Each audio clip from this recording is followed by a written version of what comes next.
Okay, so thank you everyone for joining in. The topic today is kind of related to every business owners right now. I'll, the topic is 5 ways to prepare your business for online operations during the COVID-19 or any pandemic and afterwards. Thank you, Eddie, for the introduction. I'm not gonna talk much. The only thing I would like to add is AJ is the abbreviation for my first name, initials. My full name is Ali Jawad Rana. So Ali Jawad is a long, so I just use my initials. Um, you can email me on ajssolesnet.com for any questions afterwards. Um, Getting right into the presentation, everybody knows the times are challenging right now. Retails are off, um, stores are closed. There are right now the government of Ontario and Canada is planning to smartly open up businesses, but we all know that it's not going to be the same as it was before.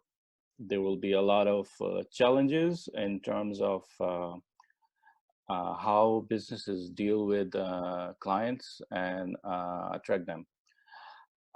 This is the time actually to improve and expand your digital presence for businesses to review what they have in their online real estate and work towards how they can use their online real estate to mitigate the fallout in these challenging times. I'll just dig in right away. We have 5 points. I'm going to share 5 screens. I'll talk about a little on each. If you have questions, just mark it down so that at the end of the presentation, we can take the questions and answer those. First point is prepare your business for more online transactions. So I see that there are some business development people here, marketing people. So the retail may not apply to it, but if you are a business owner who have a shop, which are retail shops, will be the time to look into getting into an e-commerce solution. Try to see if you are able to sell online. There are pretty good platforms available. Shopify is one of the most common one, and I really recommend that. But if you have like a few items, you can even work with WordPress and WooCommerce solution, which are very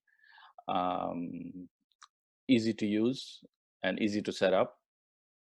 One thing I will also recommend, if you have a retail and you're selling e-commerce, try to create a platform which works with other selling tools available. So for example, Facebook has a marketplace.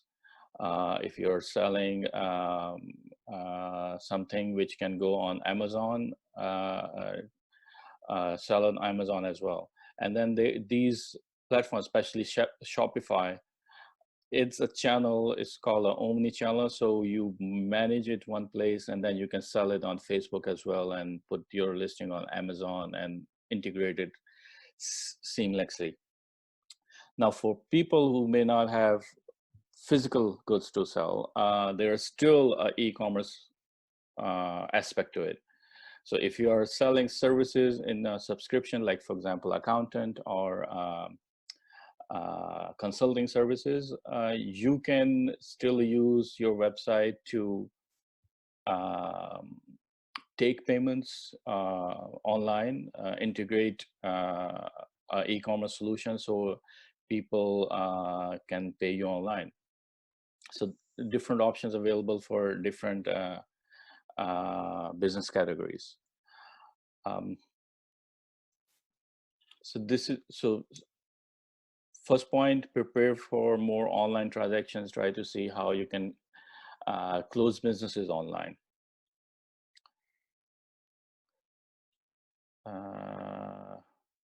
Hold on. Okay, next is prepare your website for any kind of a crisis.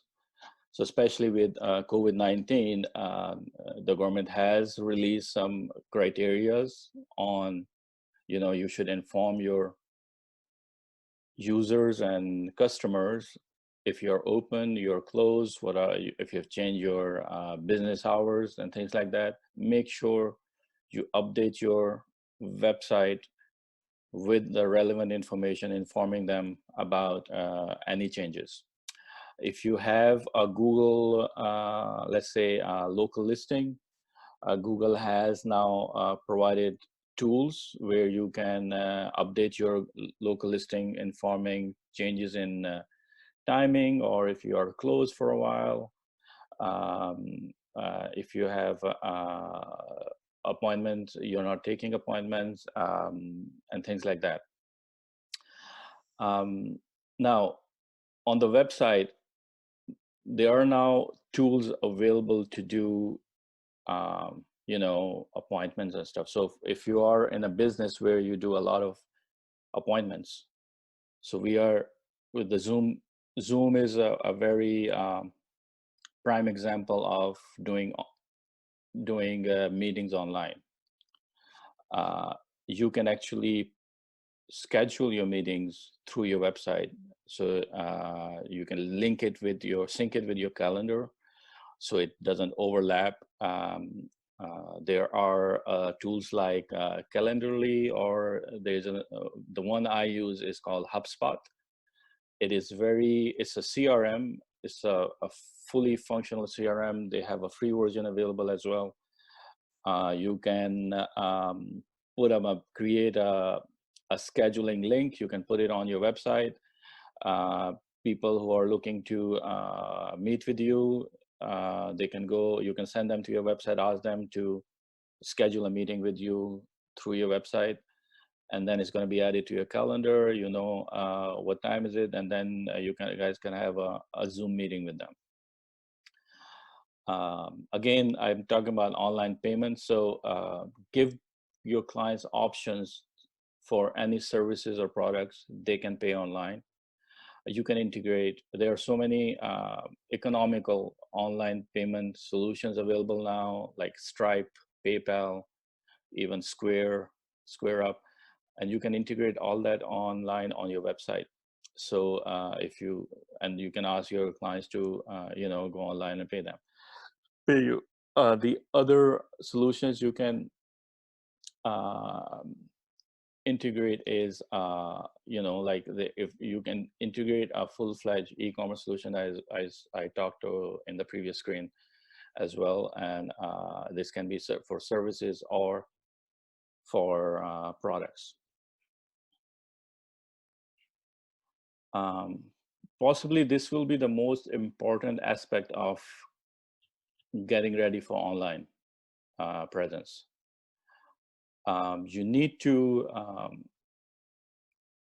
provide information and share updates about your business by creating some more digital content. So it can be a blog post, it can be a video, a newsletter, any other activity you're going to do, like webinar. So for example, this activity we are doing today is more like a webinar kind of thing with a training session.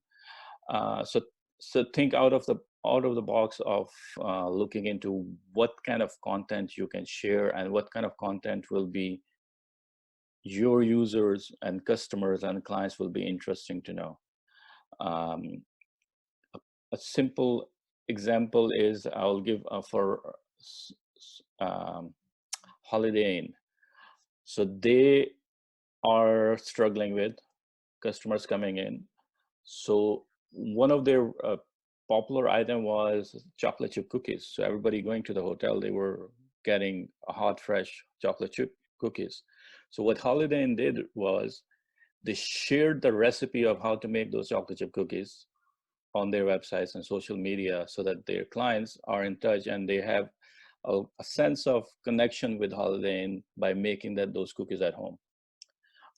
So just think out of the box to create some kind of a content which you can share with your clients, which will remind them of you.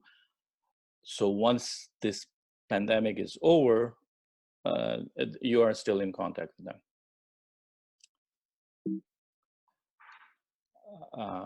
Sorry. This may be also very important when you create content. You share it on your social.